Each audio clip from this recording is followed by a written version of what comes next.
So I've learned a lot. It's really great to see all the things that y'all are out there doing. You know, we've been in lockdown for 2 years now, roughly.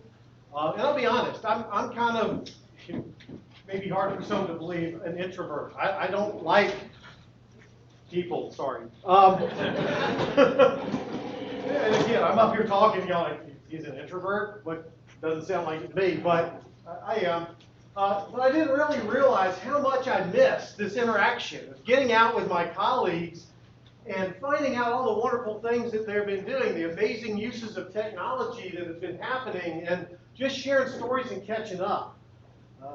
I was out in Baltimore a few weeks ago at EURISA's GIS Pro Conference, and it was just amazing to get out and see folks again. And this getting back to some level of normalcy has really been wonderful. It's kind of soothed my soul, as it were, a bit. So very happy to be here talking with y'all, seeing all y'all are doing, and very honored to have been asked to be your keynote speaker today for lunch. So hopefully I'll be talking about some things that are of interest to you.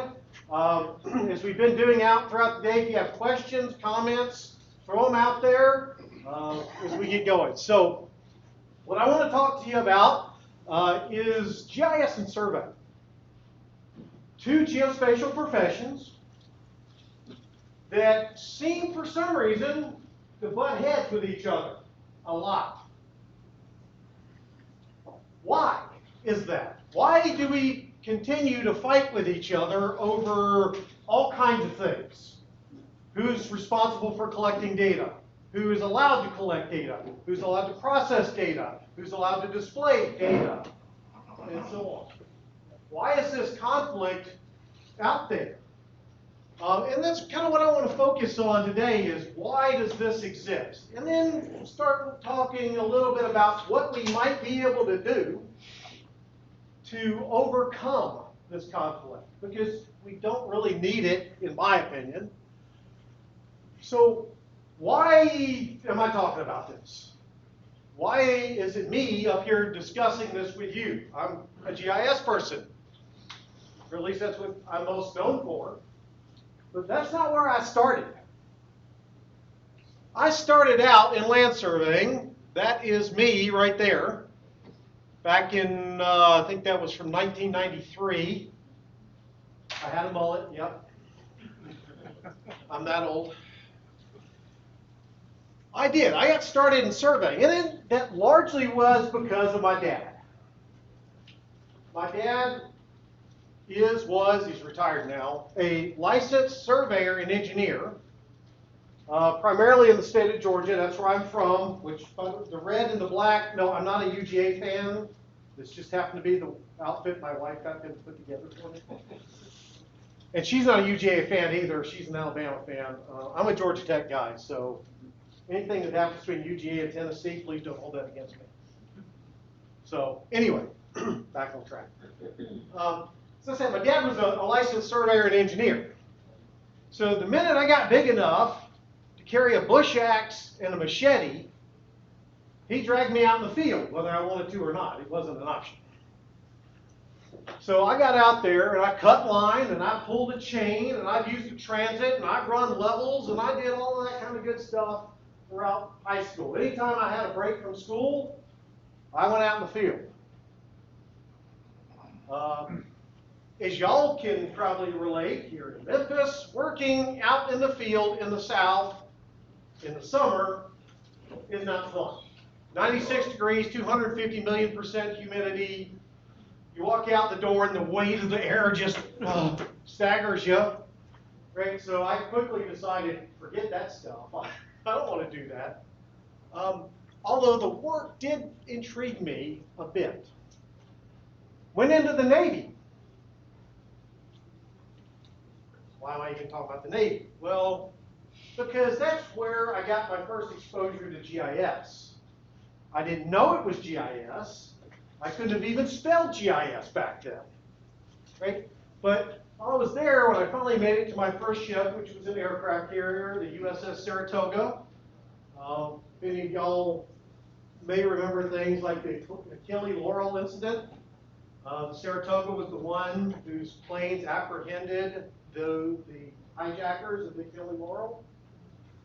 Directed them to land in Italy, and we got them. Also participated in Desert Storm, a famous ship that's now nothing but scrap metal and razor blades. Anyway, at this point. But while there, we had just gotten a brand new combat information system, the latest and greatest in technology in 1988. It ran on computers that were about this tall and had less computing power than your smartphones do now. We used reel-to-reel tape to load it up, but anyway, I digress. So, but while I was there, I got to digitize, I say got to because this was all kind of, maps into that system. When we put out to sea for the very first time, we're tracking aircraft, and we're tracking ships, and we're tracking other things I can't tell you about.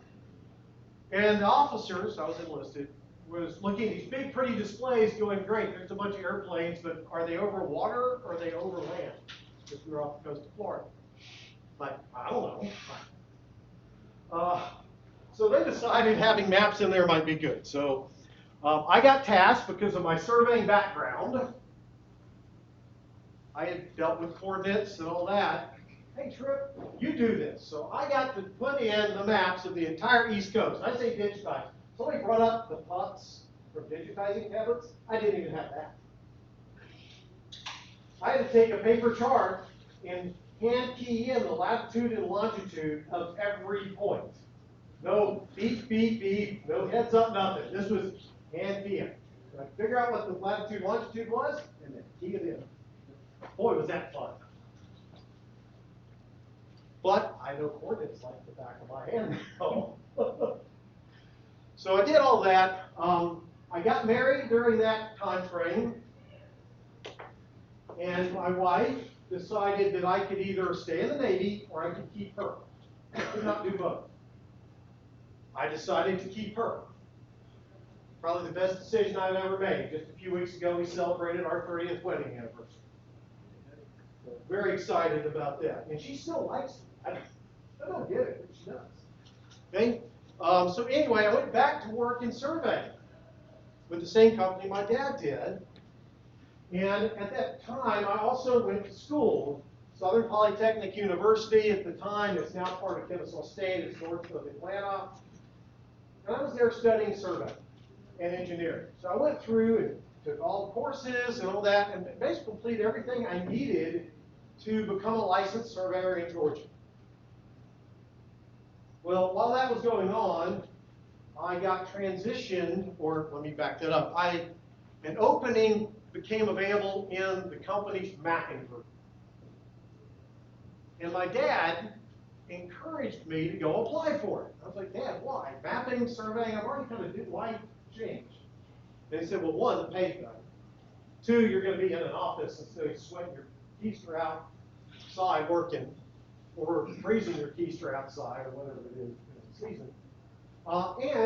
And this kind of impressed me, or it does now, I should say, back then it did, but he said, this mapping thing, it's going to grow. The need for the type of information that we're starting to create is going to continue to expand.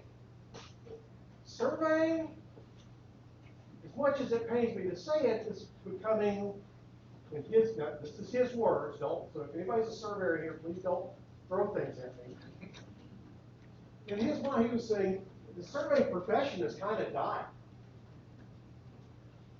So you would be better off going into this mapping thing. Oh, okay, Dad, I'm old enough to admit that you're usually right. But I was in my 20s by then. Before that, I never would have said that. So I did. I applied and I got into this mapping group. And it was a big change. We were doing a lot of this, again, this was in the 90s, so I was doing a lot of hard copy to digital conversions of all kinds of data. We were just getting into the use of GPS to collect data, which I was involved in as well. And I'll never forget, it was like 2 weeks into being part of this new mapping group. And we were working with a county to convert their Mylar tax maps into digital data. And I've been assigned the job of updating the data that had already been converted with the new splits and combines and stuff that were going on. And I got chosen because it was based on plats, right? We were using plats, and I had been in surveying, I could read plats, legal descriptions, and all that. So I remember sitting there keying in or co-going in this new boundary for this split that was going on. I got it in there drawn, and lo and behold, it didn't match the tax maps. Anybody's worked with parcel data, this isn't a big surprise. And I'm sitting there trying to rotate it and trying to hold it to one point, and that didn't work, trying to hold it to another point. And finally, one of my colleagues comes up and goes, "What's taking you so long? Just split the darn parcel." I'm like, "It doesn't fit. It's overlapping 3 different parcels." He's like, "Well, just make it fit." I went, "What? What do you mean make it fit?" "Well, just make it fit. You can tell it's the lower third of this parcel, just split it." And I was like, no, it's a property. You don't just make it fit. Because I just come from working in a field where I'm setting a property corner, and I've got the iron bar driven in the ground, I've got the rod taking a shot, and it's like left 100th of a foot. Tap it with a hammer. Another shot. Nope, went too far. Right, another 100th of it. Yeah. And here's somebody telling me to just make it fit. My head about exploded. But he said something to me that resonates really well now, but at the time it was hard to sink in. It's like Tripp, you're not transferring property. You're just trying to get an idea of where this thing exists and what's around it. It's a representation. And at the time I didn't get it. Again, I was thinking surveyor brain. Everything has to be perfect, accurate, down to 100th of a foot. This is not legal. This is just to show somebody where it's at, right? But I think that story helps really illustrate the difference in mindset between these two professions and why we have problems between us, understanding and even talking. Even though we're all dealing with geographic data, our mindsets are very, very different. So let's take a second and kind of look at each other from the perspective of the other, right? So if I'm a surveyor and I start looking at folks that are doing GIS, you know, they seem to think, one, that all we do is make pretty illustrations, our pretty little maps with all the pretty little colors. And we just slap a bunch of data together without any thought to the accuracy, precision of what we're working with, what coordinates it's in, or whatnot. And that we're a bunch of computer nerds. Right? That we love to sit in our office, play on our computer, manipulate our data without, again, a full, really understanding of what that data encompasses. So that, I mean, we probably heard, how many have heard that GIS stands for Get It Surveyed? Or got information somewhere? There's more of those out there. I was part of a ERISA and national, or NSPS survey and GIS summit the other week on a discussion about this, and they came up with a bunch of other things that surveyors make GIS stand for. But that's, you know, that really is the mindset of a lot of the surveyors. Not all of them. There's some very progressive and forward-thinking surveyors out there that have embraced GIS, but there's a lot that haven't. Now, when we go and we look back across the fence at them, I think a lot of us think of them as those grumpy old men that are the "get off my lawn" kind of people, right? And to some extent, that's probably not far off. Anybody know what the average age of licensed surveyors is in the country? 55 to 60. 55 to 60, yeah. I checked it the other day and it said over 45.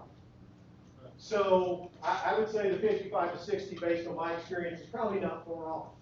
So they do tend to be an older group. Here in GIS, we have a lot of, not that we don't have our share of old users like myself, but we do have a lot of young, up-and-coming people that have helped really keep us invigorated. I'll tell you another story. I think also kind of bodes to why we think this way about surveys. I mentioned I was going to Southern Polytech studying survey. And I was sitting in my survey law class. We were talking about all the different things, boundary law and all that kind of thing. And they invited the member of the licensing board. Now in Georgia, that's where I'm from, as I said, engineers and surveyors are licensed by the same board. There's not a separate board for surveyors. So that board consists of one surveyor. Everybody else is engineers. So they invited the one surveyor rep to come in and talk to our class. And he was an older gentleman, as we would expect. And he opened up his talk by saying pretty much this: all of y'all want to be surveyors. I don't want you to be surveyors. Because if you get licensed, you represent competition.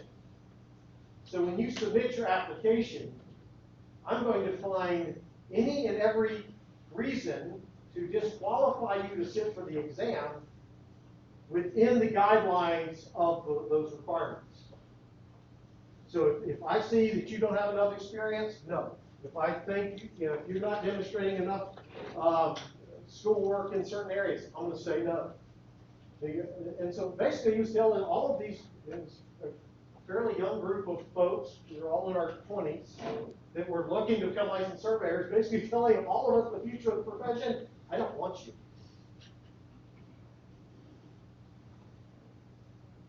Why would you want to do that? I would like, I say in GIS, we embrace the young and up and coming professional. I know in ERISA, we have the Vanguard Cabinet. Our presenters is a member of that. We bring them in and we want to actively engage them. So, but, we see that with the surveyors.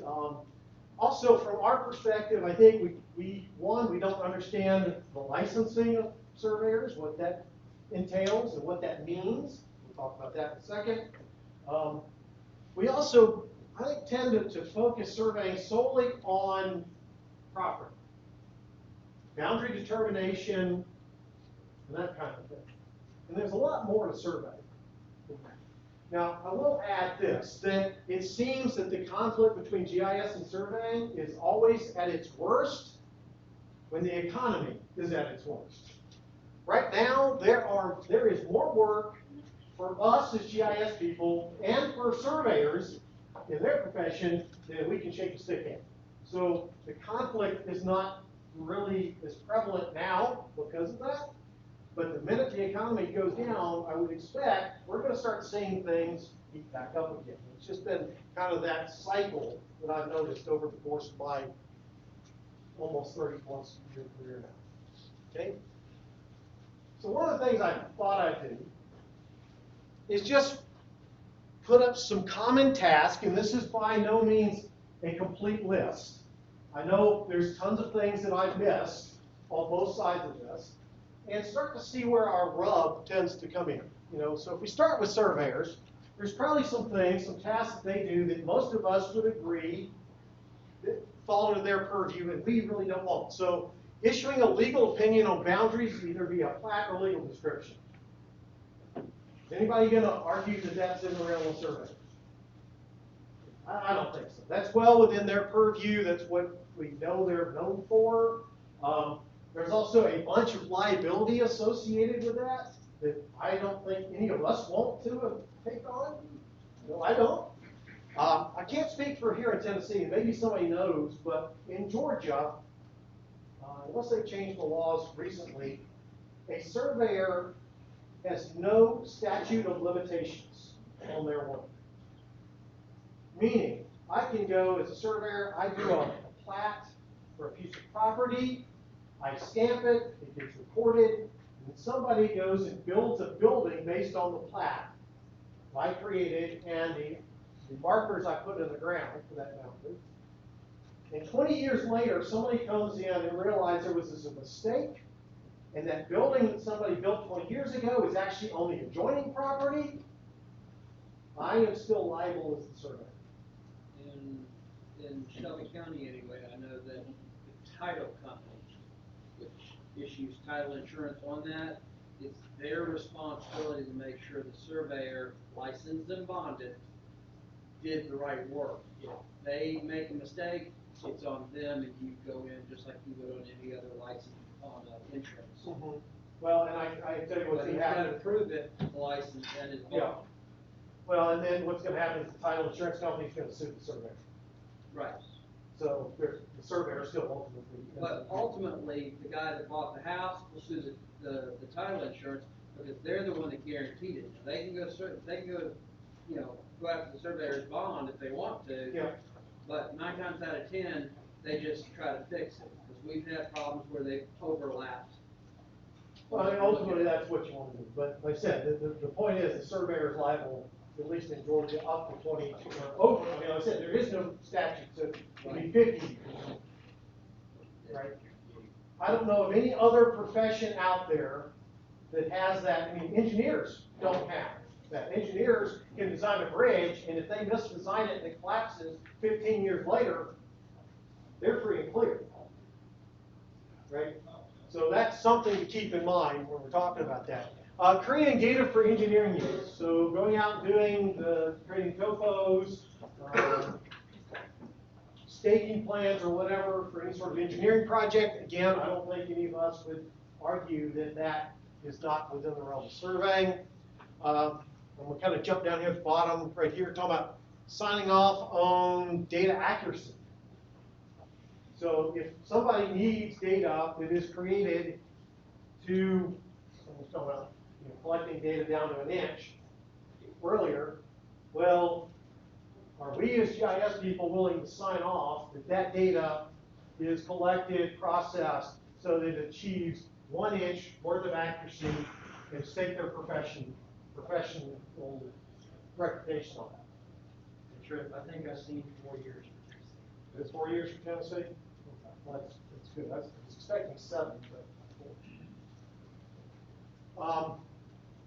I don't think that's something we want to do, but that's certainly within the realm of surveying, right? If they're doing boundaries, they're certifying accuracy of the data in the survey.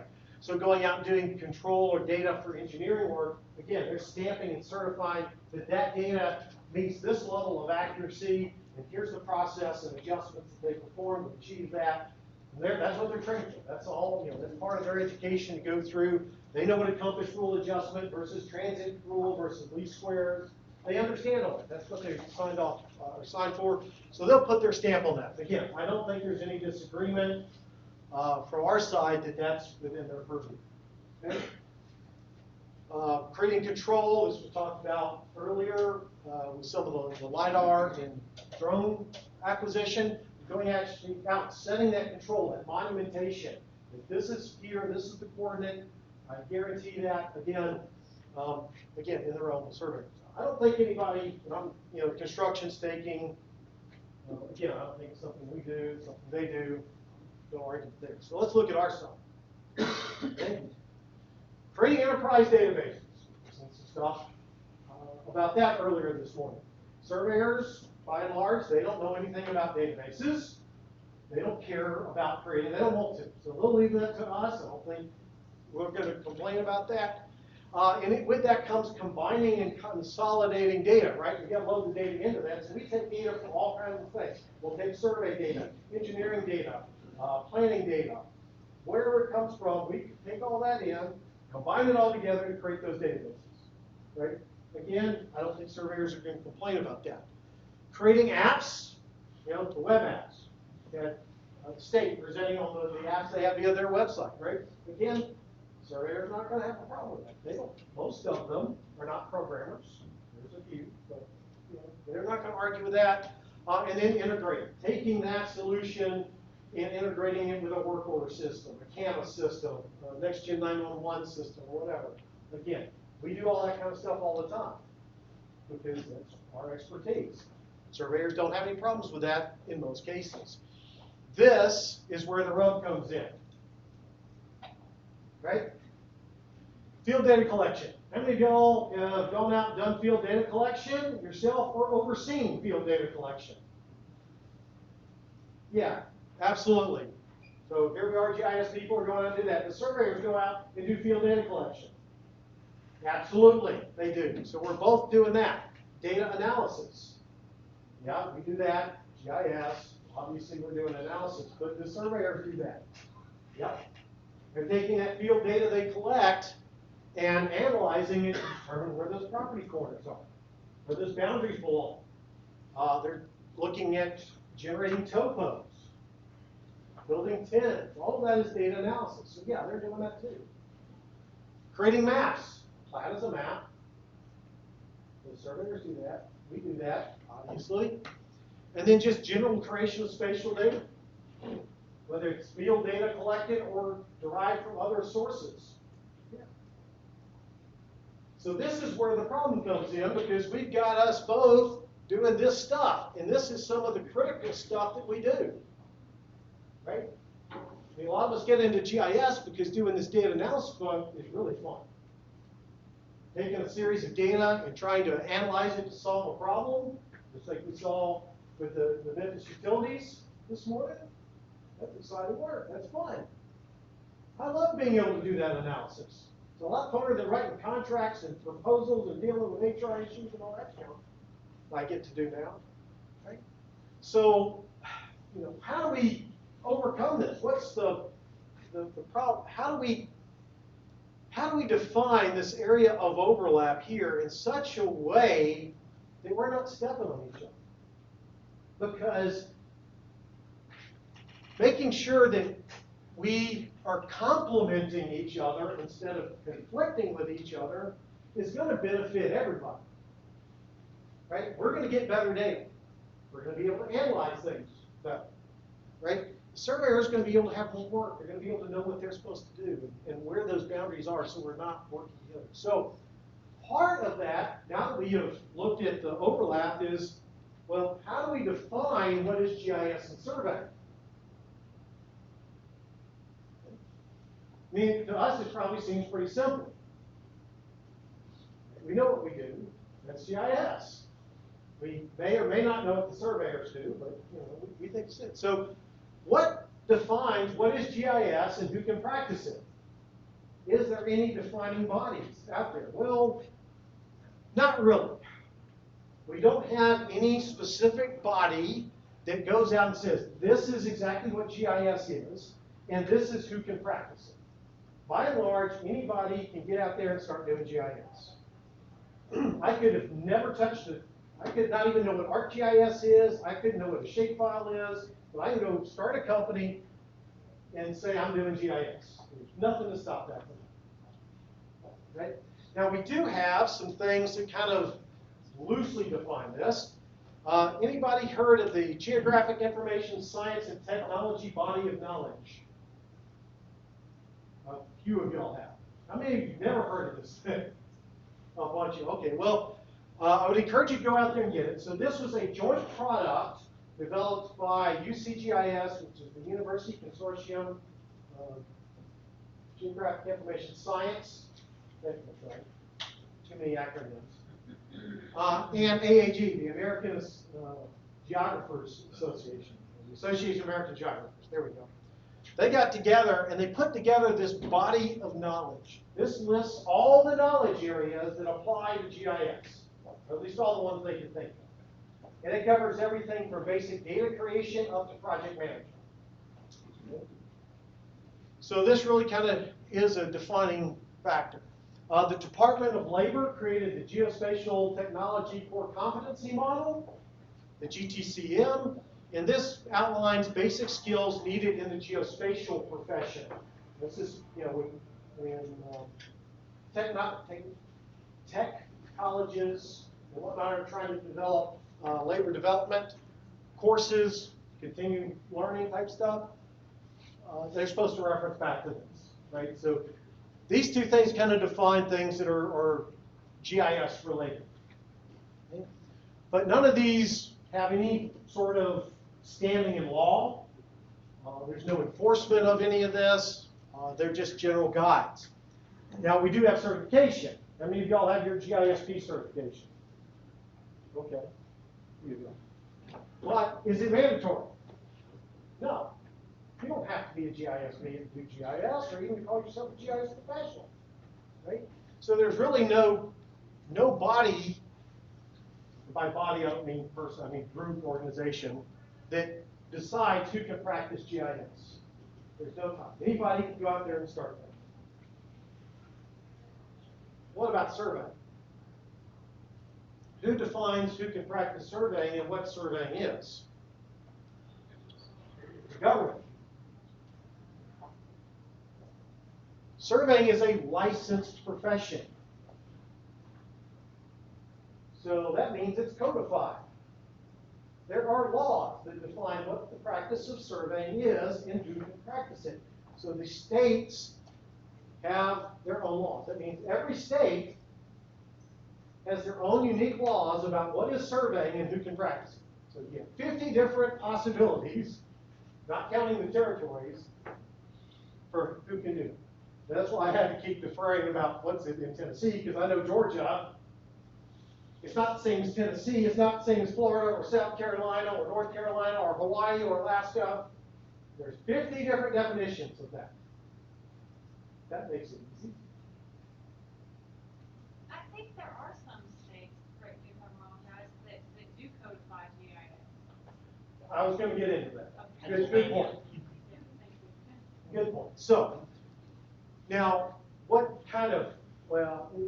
is supposed to guide the states in their laws and rules that define surveying is NCES, which is the, I think, National Center for Education for Engineering and Surveying. I think that's what it says. They have model laws and rules that are out there for states to use as a reference when they're writing their various laws regarding the practice of surveying.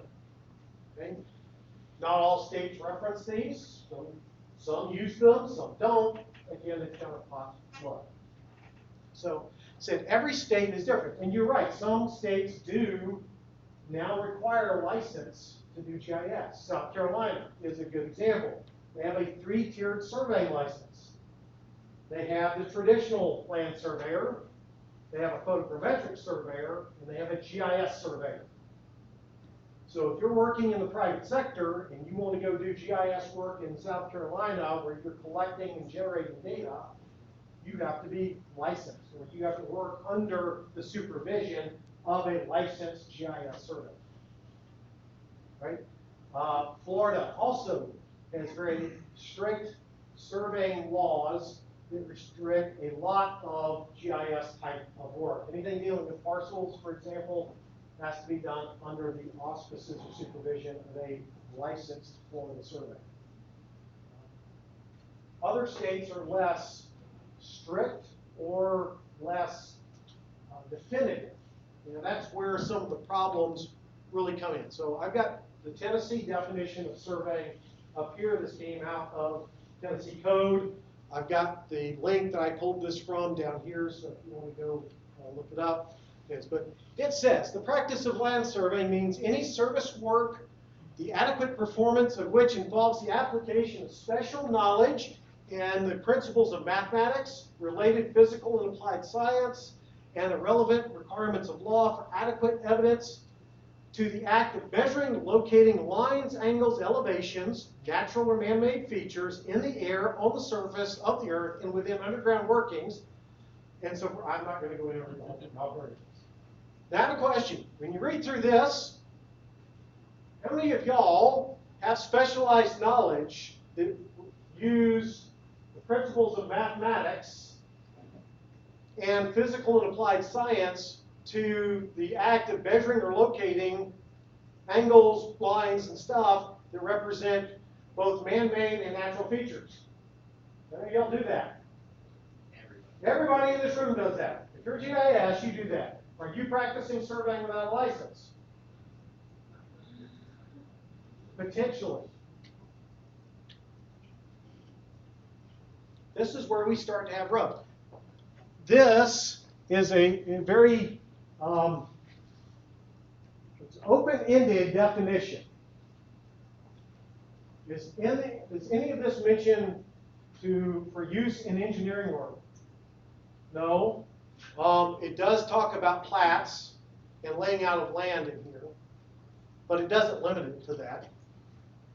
So this is similar to a lot of laws. Georgia's not unlike this either, where we can get in trouble. Now, luckily, the law is not the only part to this.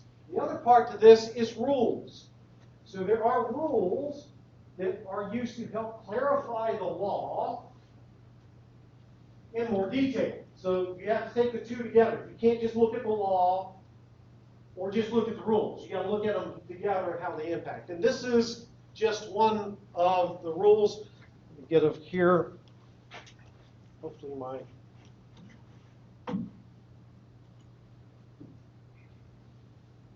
Okay, so here's the PDF. I'm not going to go through all 12 pages of, and this is just one of the rules section. This deals with standards of practice for surveying. But you start going through here, and you'll find things like the proper execution of land surveying and mapping procedures. Mapping, we do mapping, right? Again, so we see more inconsistencies or crossover. We hear survey, plat, or map, right? Again, what's a survey map versus that? Accuracy standards, but I want to get down here to maps and mapping, right? So when a land surveyor furnishes a survey plat or a survey map, it shall be properly and accurately drawn and should depict information developed by and during the survey. Well, does that, survey map, is that something different than a map? Do we have to comply with this rule, even though we're not licensed surveyors? Okay? But, electronic documentations and work, all of this stuff is used as part of that definition too. But as we can see, it's not always as clear about where the line is and where the line's not. Okay? And like I said, there's 12 pages of this, and there's like 3 different sections or 4 different sections of rules. Again, I'm not going to go through them all, but I encourage you to get through and look at all these.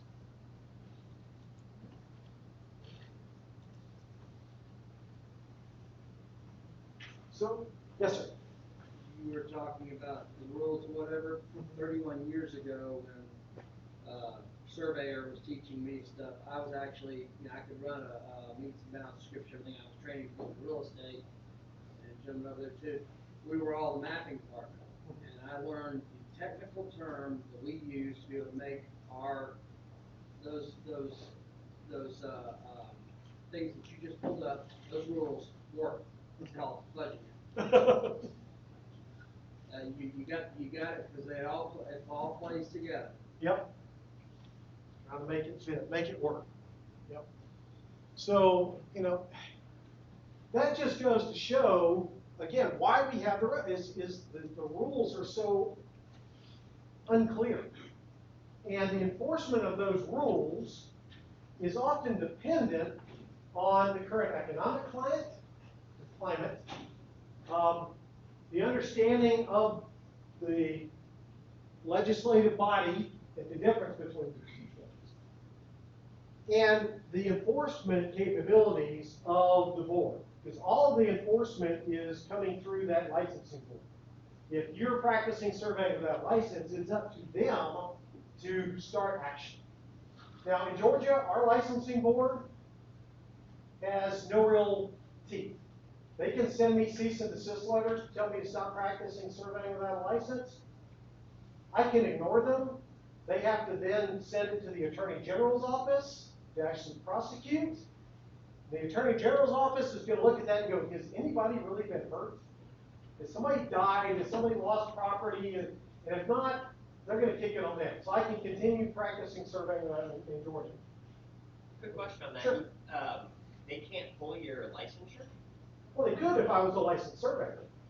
Oh, I see what you're saying. But if I'm just Tripp, who's not a licensed surveyor,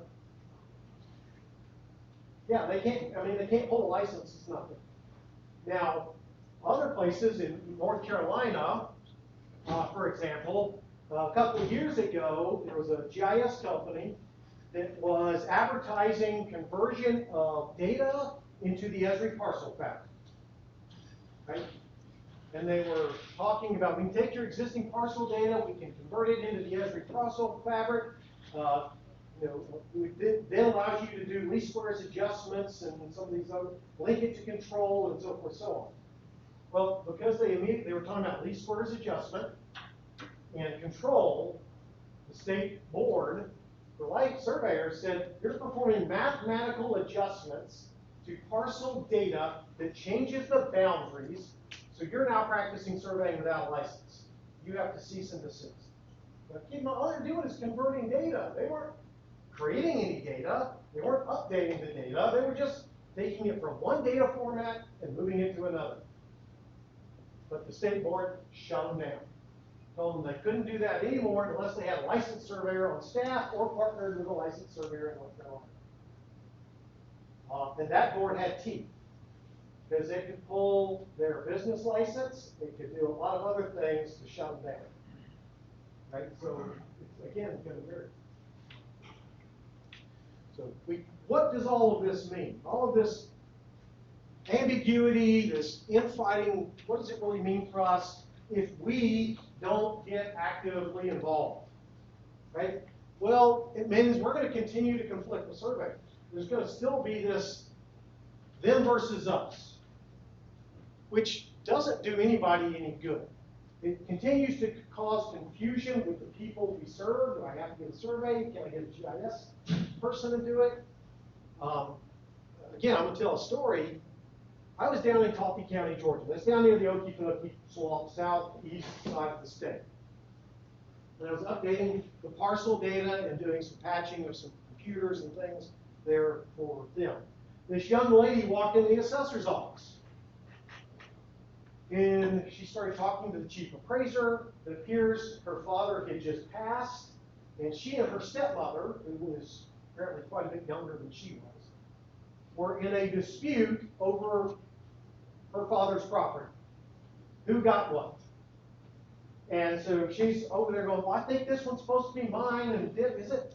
And I happened to hear all this, so I walked out to her and said, ma'am, hear what's going on. You really need to go get a land surveyor to go and untangle this mess of who owns what property. And she went, well, I did. I didn't like what he said. I like the tax maps a whole lot better. And I told her, I said, ma'am, I'm glad you like the tax maps. But if you go to court with your stepmother, they ain't going to hold up. If she comes in with a surveyor's opinion, that's what's going to hold up. But these are for the public. This is what you tax on.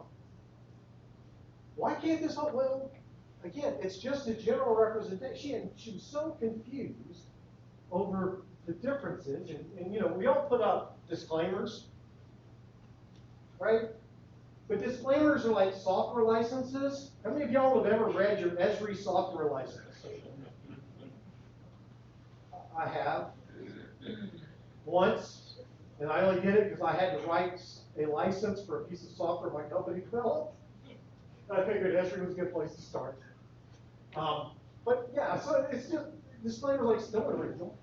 We put them on there to CYA, right? But we get this ongoing confusion, and it's that confusion with the people we serve is probably made even worse by the fact that surveyors themselves do a horrible job of explaining what they do and why it's important. Again, another story. I was out helping a friend for a company I worked for. There was a tree that had died that needed to come down, and he and his neighbor couldn't agree on which side of the property line it was on. So he asked me to come out and determine the common boundary between the two of them. So I did. I was out there with my total station. I was locating the existing corners, verifying the measurements. And this gentleman pulled up in the truck and rolled the window down. He said, excuse me. Yes, sir. Are you a surveyor? And I'm standing there with this piece of equipment. I wanted to be smart, but give him an answer. But I said, well, I'm not licensed, but yeah, I'm doing a survey here. He said, well, I'm selling my lot. Can you come do my survey? Well, sir, is cost. Well, how much would you charge? Well, how big's the lot? What's on it? Name and description. That's, well, you know, it's probably going to cost, and I don't remember the exact number, so let me say $5,000. I'm just pulling out the number because I don't remember. It's like, oh my God. Well, I already called one surveyor and he told me it was going to be $2,000. And you're going to charge? I said, well, yeah. He goes, but all you do is come out here and draw a picture. No, that's, so let me tell you. And so I stepped through going to the courthouse, doing research, pulling old plats and deeds, verifying, you know, all of that, doing some of the title research. Then collecting the evidence. So here's a good question for y'all. If you're out there and you're locating or trying to define a parcel boundary, you've got an original plat, and it says that 1/4 is a 1-inch crimp top pipe, steel pipe. Another 1/4 is a Model A axle.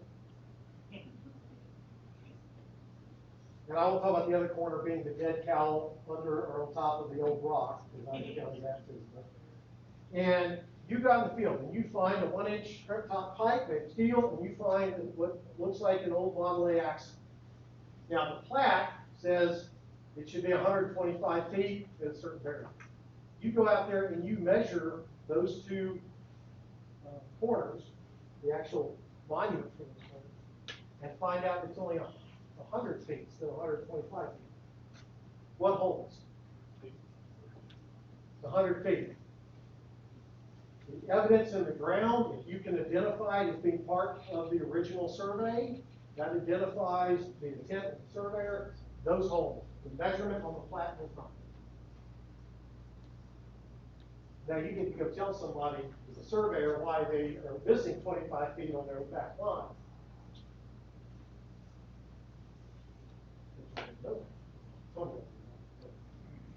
Hopefully you learn. These are the kind of things surveyors get into. Anyway, so we get that confusion. If we don't get involved in this, you're going to get what we have in South Carolina, what they attempted to do in North Carolina, and what they've done in Florida and elsewhere, is erosion of what we are capable of doing. Now, a lot of y'all work probably for local government or state government in here. Most of the time, y'all get exempted, or those organizations get exempted from the legal requirements for practice, so you can go do things. But if you ever get in the private sector like I am, these things, if I'm not up on them, I can get myself in serious trouble and go out and do work that I'm not actually legally allowed to do. Now I got to keep up on those laws because we could get erosion of what we are allowed to do. And this could, as we're talking about in South Carolina, push us to get licensed. How many of y'all want to get licensed? You know, go sit for a nice big long exam, have to pay the annual licensing fees. And trust me, those are a lot more. People complain about the $95 a year for GIS fees. That's nothing compared to having a surveyor's license and a year's license. Okay? And then this then means cost of the provider goes up. So you're talking about consultants. I mean, as a consultant, I get people complaining about, why are you so expensive? It costs so much. Right? I get it. I understand. But if we get pushed in where we got to start requiring licenses to do work, then that cost is only going to go up. So how do we fix this? What can we do to help rein this stuff in or get more, at least know what's going on? Well, it's very simple. Get involved. Get out there. Do you have a surveyor that works in your organization? Go down the hall, talk to them. Well, or, you know, Zoom meet up, however we do it. Okay? Say, hey, you know, I want to learn more about what you do. I heard this talk about surveying. It sounds like y'all do some neat stuff. I'd like to find out more. Build that relationship. You know, in GIS, we're all about relationships, right? Spatial relationships, data relationships. Well, let's go and build some people relationships. I realize people can be a pain. As I said earlier, I don't either. Go out there. And I don't know, in Georgia, we have something called the Surveying and Mapping Society of Georgia, which is the surveyor organization. I'm sure Tennessee has something similar. Okay. go there, go do presentations for them, explain that GIS is a good thing, it's not their enemy. Groups like Magic, Kenjik, whatnot, should be engaging with the other surveying professional organizations so that they can keep track of, is there a change in law coming? We had this happen in Georgia 2 years ago, where the surveyors were trying to update the law about surveying, because basically they were trying to split it so that surveyors didn't necessarily have to go take a bunch of hydrography courses if they weren't going to be doing road design or full-on subdivision design. And that's what their goal was. That had been put in there several years ago, and they wanted to kind of remove or make that requirement optional. But the way they reworded the law was basically they were going to actually accidentally encompass part of GIS, stuff that they didn't want to do. Luckily, the local ERISA chapter there in Georgia got wind of this, and we approached Samsung and sat down with them and said, hey, you realize you're going to, by doing this, you're now going to be stuck doing all this other stuff. We don't want to do all that other stuff. We don't want to build enterprise databases. We don't want to do photometric orthos or whatever. Well, okay, well, that's not what you want. Let's work together and come up with wording in the law that works. And so we did. We sat at a table and said it was very amicable once they knew we weren't trying to take away from them, and we wanted to help them achieve their goal, and we knew what their goal was. You know, we could sit down and easily work. I think it took 2 days, sitting there at the table, coming up with the wording, along with a state legislative representative that crafted laws to do that. So get out there, get involved. ERISA is another great body. So ERISA International, ERISA.org. They work more on the national level. As I mentioned, do have local chapters. We've gotten involved in several national fights. There's a group called MAPS, MAPPS, that is made up mostly of big contractors that do work at the federal level.